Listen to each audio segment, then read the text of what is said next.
Assalamualaikum warahmatullahi wabarakatuh.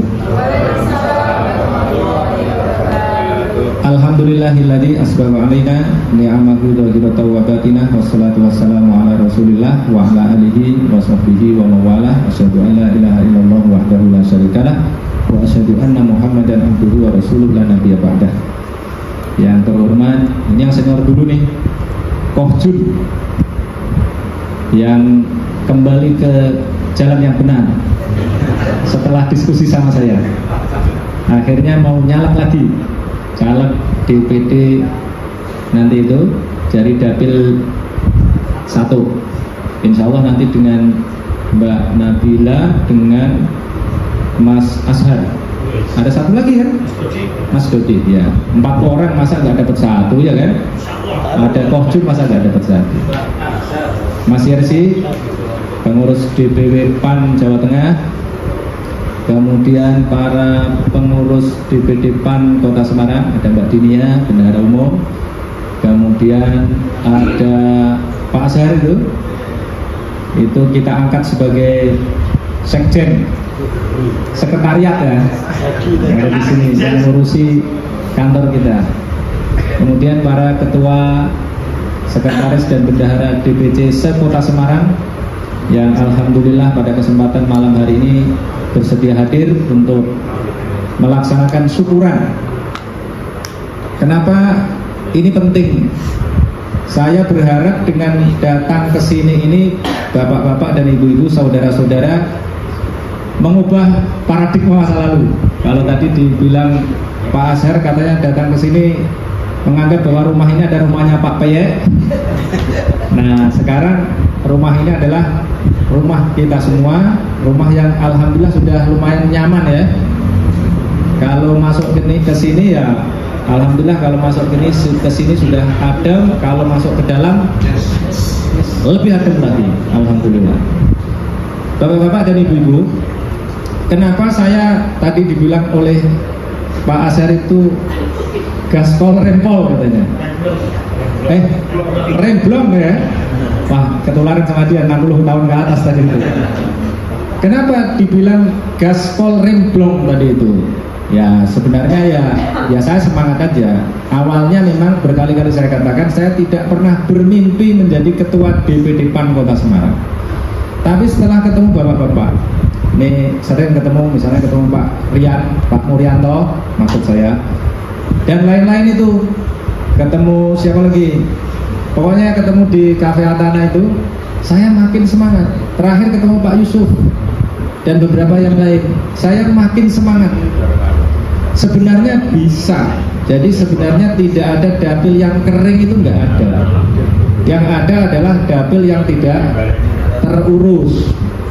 Nah kalau kita urus, insya Allah bisa. Nah, tadi kita sholat jamaah maghrib tadi di sini. Salah satu doa yang hampir selalu saya baca adalah Rabbi anzilni munzalan mubaraka wa anta khairul munzilin. Itu doanya Nabi Nuh sebenarnya waktu mau turun dari kapal itu. Kemudian saya kontekstualisasikan pada zaman sekarang. Jadi itu artinya, ya Allah, tempatkanlah aku ke tempat yang diberkahi. Maksudnya beri rumah juga bisa, beri tempat tinggal yang diberkahi. Nah, saya waktu awal masuk ke sini ya agak bingung ini. Bingungnya gimana? Wah, gimana kita mau menang kalau rumah kita aja kita enggan masuk? Maka ya berdasarkan tadi itu, pertama kali yang harus kita benahi ya ini dulu. Kalau tidak kita benahi, gimana kita mau menang? Gak mungkin menang. Tapi kalau kita mulai, insya Allah ya kita akan menang. Saya optimis minimal 1 dapil 1 kursi. Nah, bapak-bapak dan ibu-ibu semua, ini kita harus mulai berubah sedikit. Ini saya mau agak daki-daki sedikit ya. Jadi kebutuhan manusia sekarang itu tidak seperti kebutuhan manusia dulu. Sekarang ini yang diperjuangkan oleh setiap orang ada minimal 3 hal.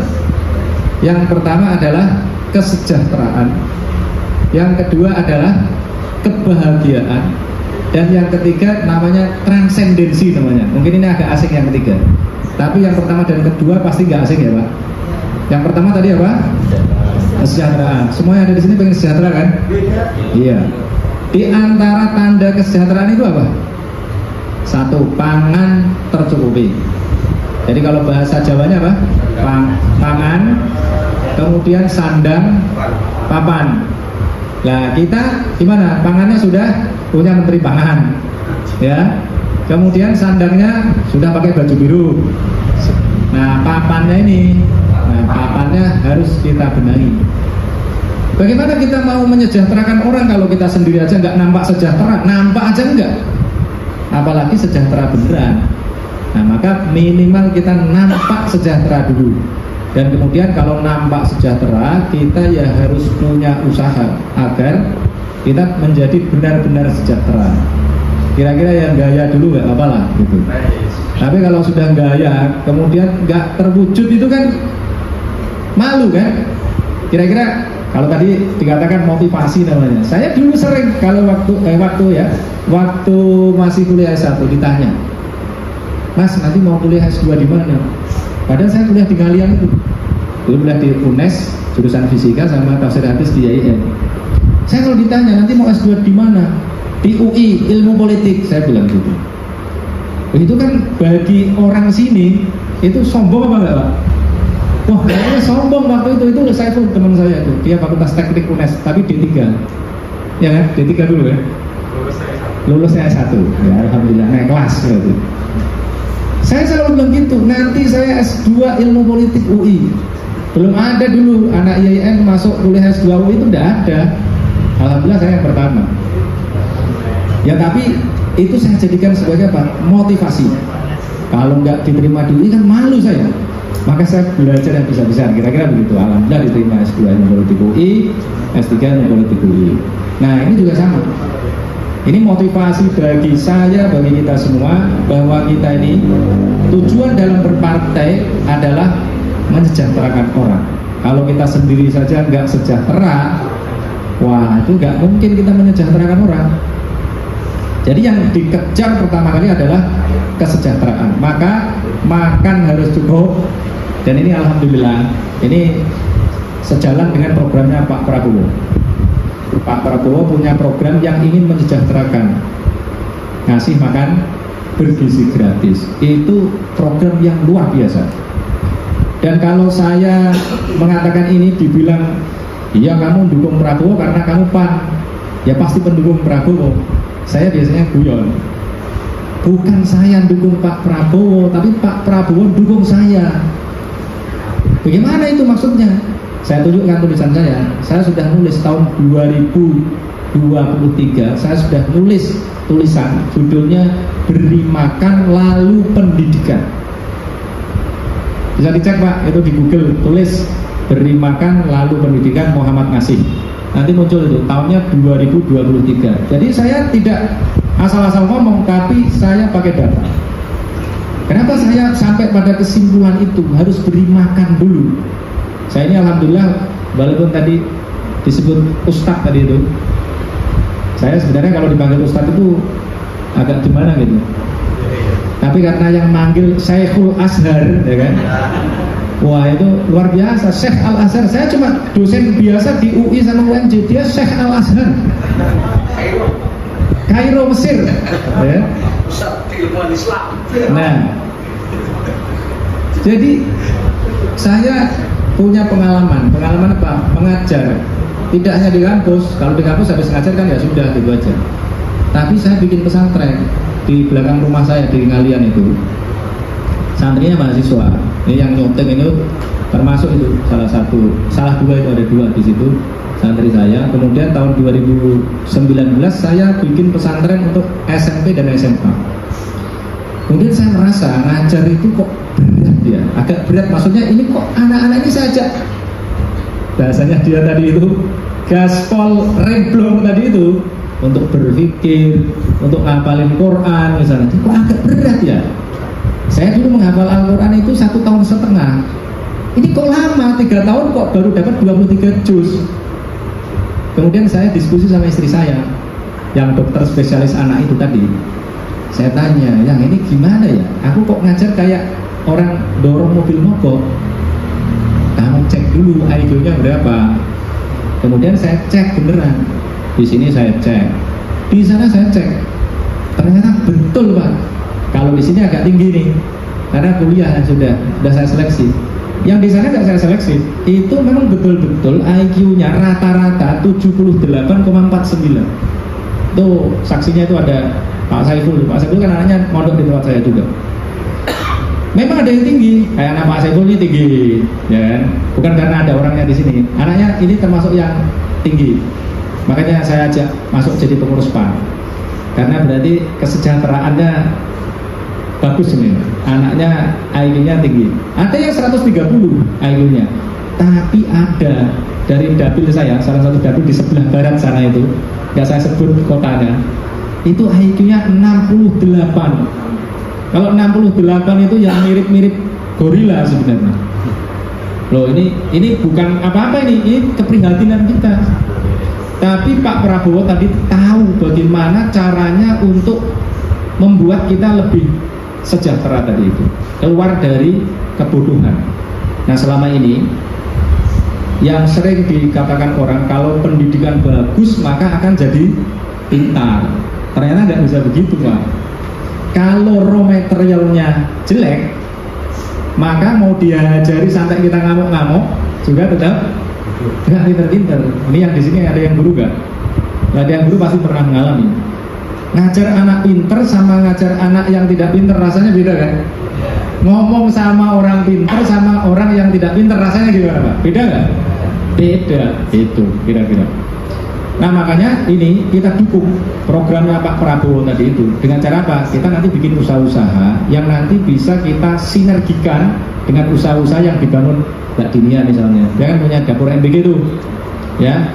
Nanti kalau kita punya ayam banyak dari Pak Ngatono misalnya, ya nanti telurnya jualnya ke Bu Dinia. Bu Dinia harus beli dari Pak Ngatono, kan kira-kira begitu, ya. Jadi kesejahteraan ini penting.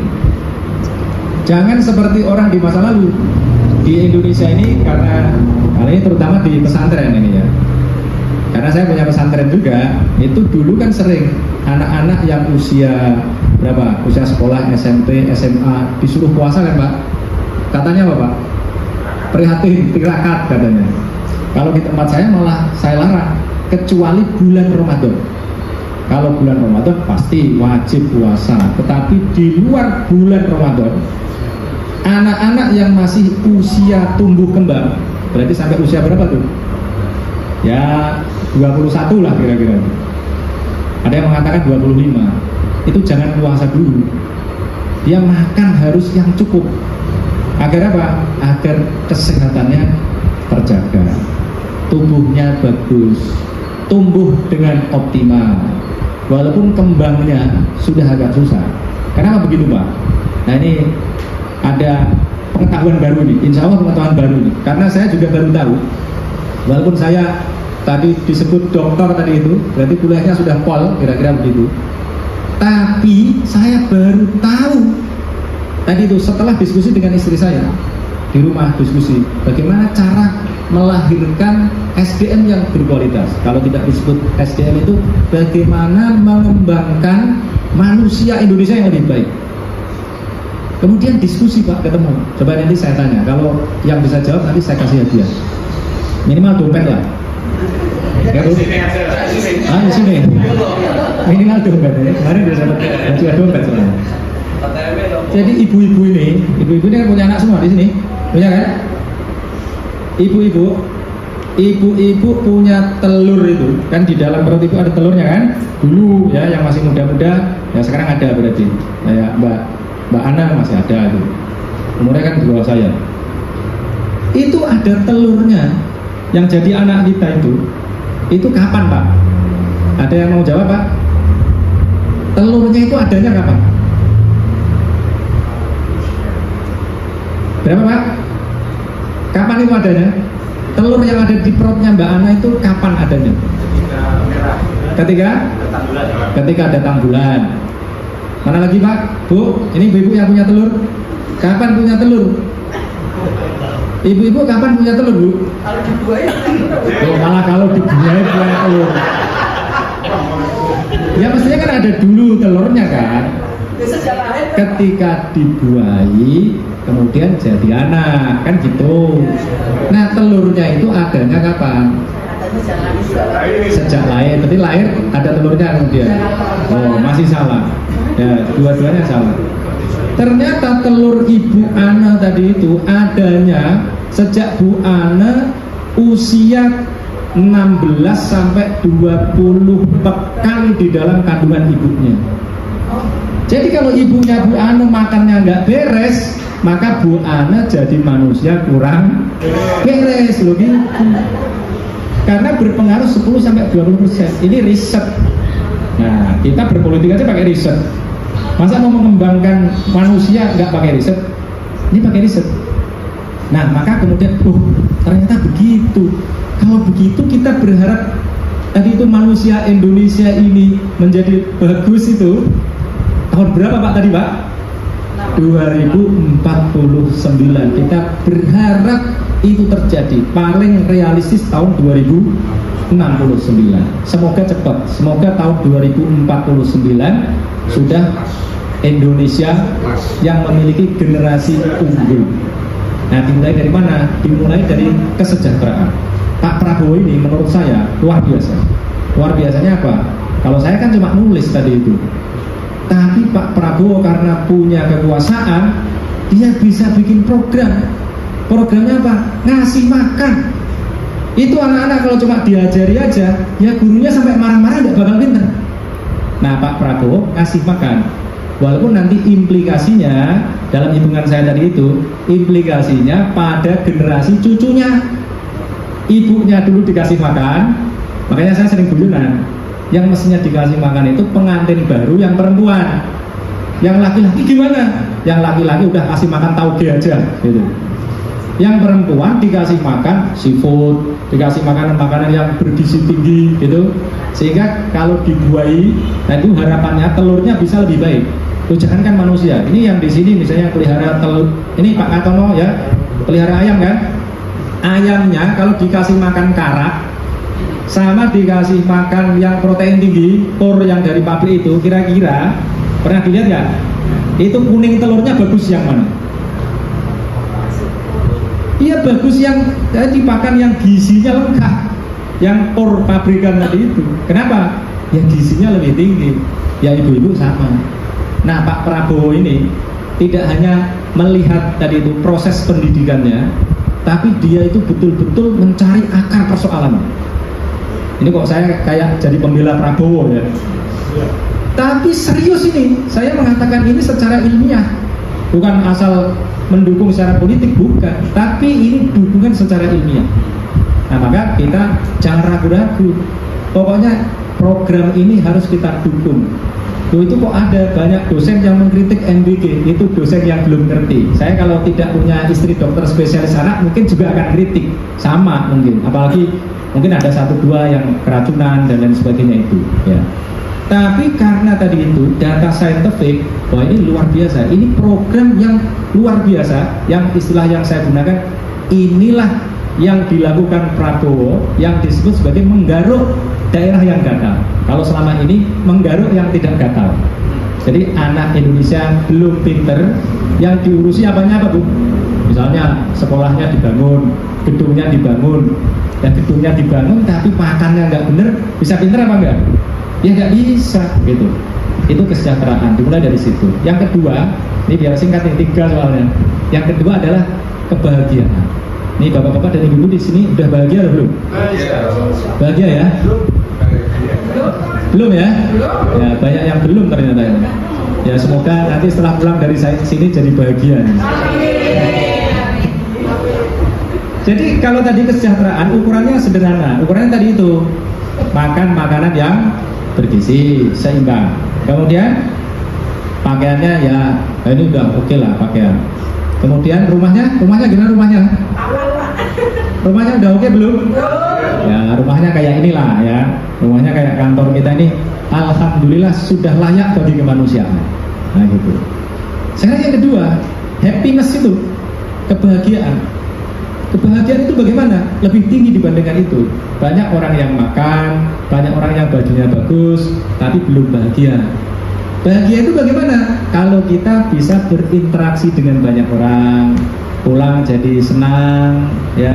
Tadi itu, ini kita ngobrol bersama ini, ketemu Pak Azhar, ketemu Bang Rohim. Nah itu kita jadi bahagia. Bahagia itu lebih subjektif sebenarnya, karena juga banyak orang kaya tapi nggak bahagia, ya kan?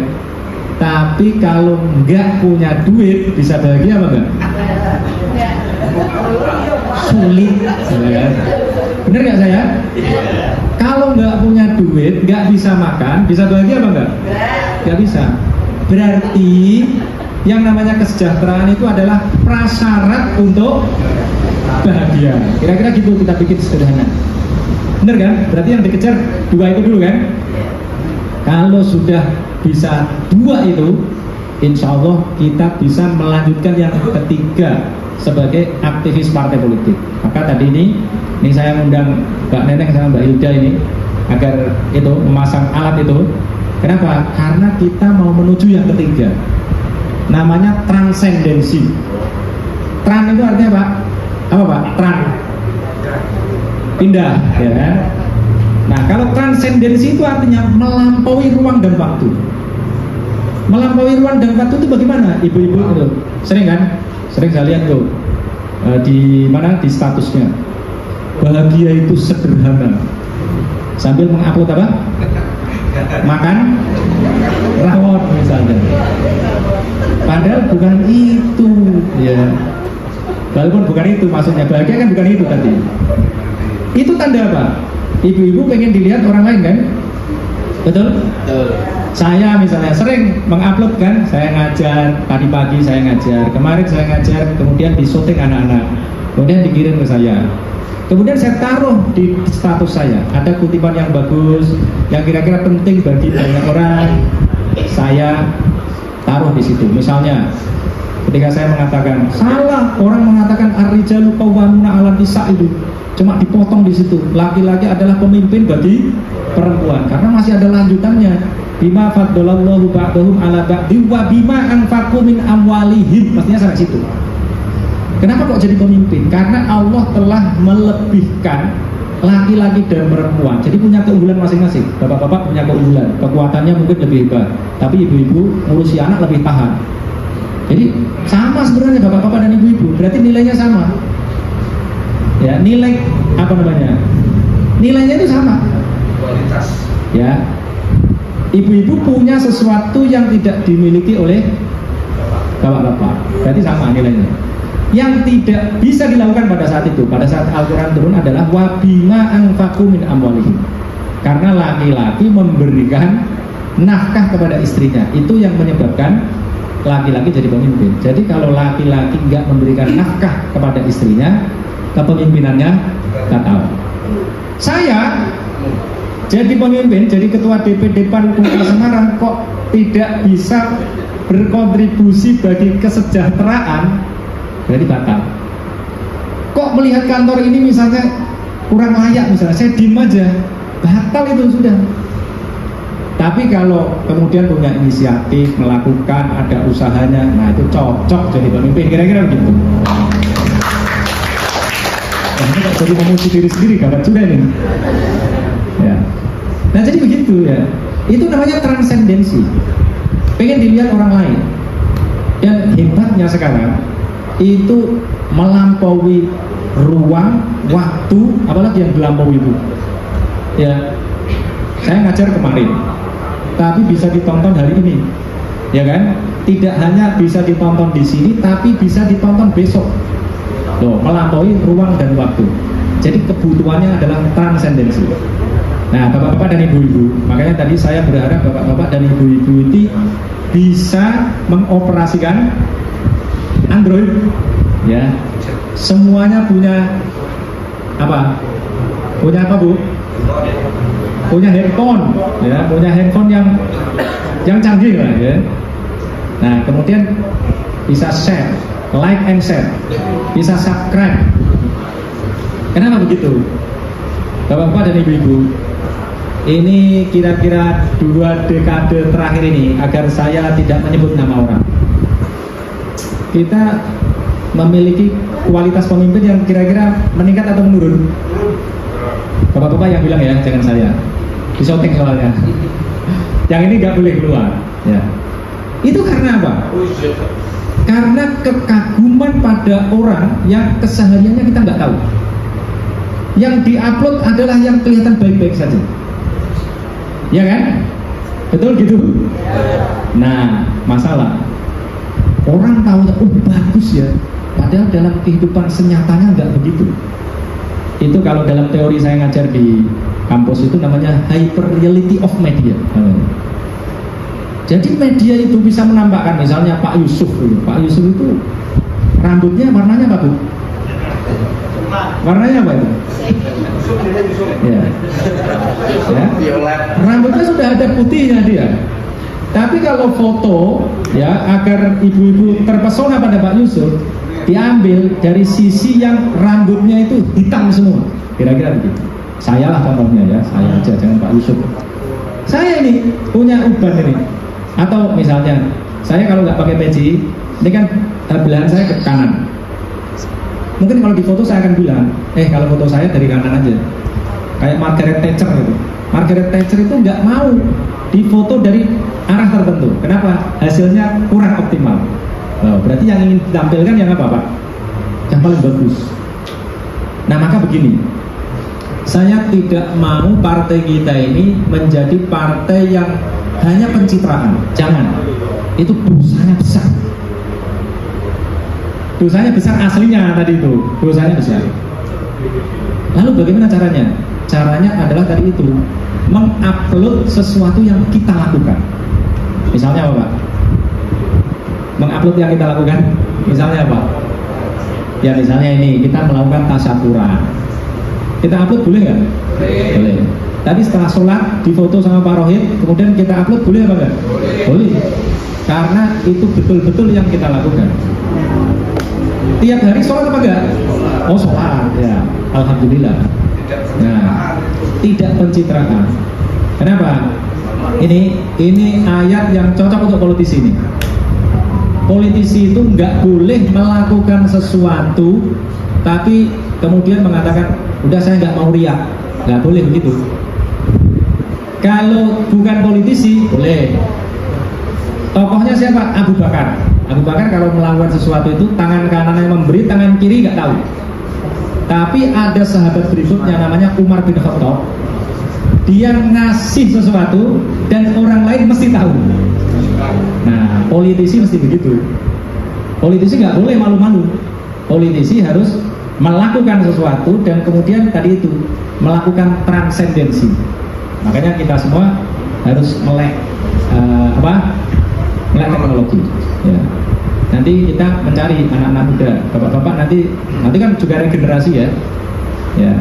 Ya saya harap begitu. Nanti ada regenerasi dilanjutkan. Tapi poinnya tadi itu, ayatnya apa ayatnya? Ayatnya begini. Di dalam Al-Quran ada ayat alladzina yunfikuna amwalahum bil-laili wan nahari sirron wa alaniyatan falahum ajruhum inda rabbihim wala khaufun alaihim wala hum yahzanun. Orang-orang yang menginfakkan hartanya malam dan siang. Kalau malam kelihatan nggak? Maksudnya kalau malam nggak kelihatan. Ya, bilaili wan nahari, dan siang hari kelihatan nggak? Ya, kelihatan gitu. Terus kemudian ditegaskan lagi sirron wa alaniyatan. Kalau siri tahu kan, Pak? Pak Jun tahu kan siri, Pak? Jangan pernah nggak tahu, Pak. Siri tahu kan? Pelaku apa? Sirron, ya kan? Sirron itu artinya sembunyi-sembunyi. Maka nikah siri itu artinya nikah sembunyi-sembunyi. Nikah kok sembunyi-sembunyi, mau saksinya minimal 2 kok sembunyi-sembunyi, gimana caranya? Ya tanya Pak Jun kalau itulah. Ya. Sirron wa alaniyatan, dan terang-terangan. Walaupun kita melakukannya terang-terangan, falahum ajruhum inda rabbihim wala khaufun alaihim wala hum yahzanun, tetap dapat pahala. Jadi nggak usah khawatir. Dan itu yang akan kita lakukan. Kita melakukan sesuatu dan yang kita lakukan itu harus diketahui oleh banyak orang.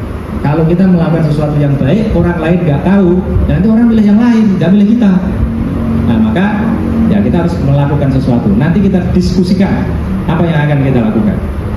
Nah bapak-bapak dan ibu-ibu, jadi 3 hal itu ya penting bagi kita. Kita memperjuangkan kesejahteraan, memperjuangkan apa tadi? Kebahagiaan, dan yang ketiga berjuang dengan transendensi.